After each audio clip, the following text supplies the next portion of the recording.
আমার প্রিয় বন্ধুগণ, আমরা নতুন কিছু শিখবো। দেখেন, খুব চমক নিয়ে এসেছি।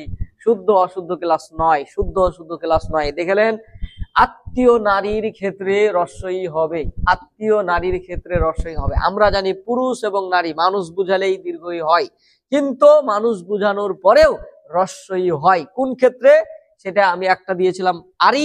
আর আজকে আমরা শিখবো আত্মীয় নারীর ক্ষেত্রে কি হয়, রস্বই হয়। যদি নারীটা আত্মীয় বুঝায়, নারী যদি আত্মীয় বুঝায়, তাহলে আপনি কি বসিয়ে দিবেন, রস্বই বসিয়ে দিবেন।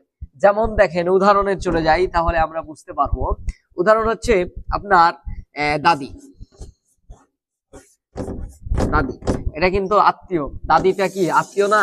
হ্যাঁ, আমার দাদার বউকে কি বলা হয়, দাদি। দাদার বউকে কি বলা হয়, দাদি না? তাহলে দাদিটা আত্মীয়, এই জন্য এখানে রস্বই হয়েছে, দীর্ঘ হবে না। তারপরে নানি, একই কথা, এই যে রস্বই হয়েছে। তারপরে দিদি, হ্যাঁ, দিদি কি, দিদি, এটাও হয়েছে, রস্বই হয়েছে। দিদি মানে কি, বোন।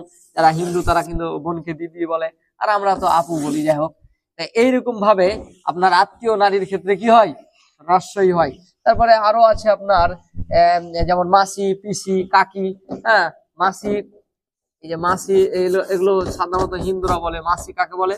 মায়ের বোনকে মাসি বলা হয়। মায়ের বোনকে কি বলা হয়, মাসি বলা হয়।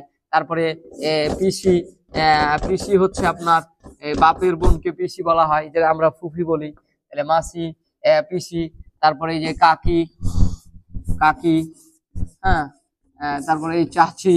এগুলোতে কি হবে প্রিয় বন্ধুগণ, এগুলোতে হবে এখানে এই চন্দ্রবিন্দু হবে না। তাহলে এগুলোতে কি হবে, আপনার রস্বই হবে, দীর্ঘই হবে না। তাহলে আমরা শিখলাম যে নারী পুরুষ যাই বুঝাক, নারী পুরুষের ক্ষেত্রে সাধারণত দীর্ঘই হয়, কিন্তু কিছু ব্যতিক্রম কি, যদি নারী পুরুষ ওগুলো নারী নারী যদি কি বুঝায়, আত্মীয় বুঝায়, তাহলে রস্বই হবে। আর আরই প্রত্যয় যুগে মানে যোগে যে শব্দ গঠিত হয়, সে সমস্ত অতৎসম শব্দের ক্ষেত্রে রস্বই হবে, দীর্ঘই হবে না। এগুলো অতৎসম শব্দ। তো যাই হোক, আমরা বুঝতে পেরেছি আশা করি। আসসালামু আলাইকুম।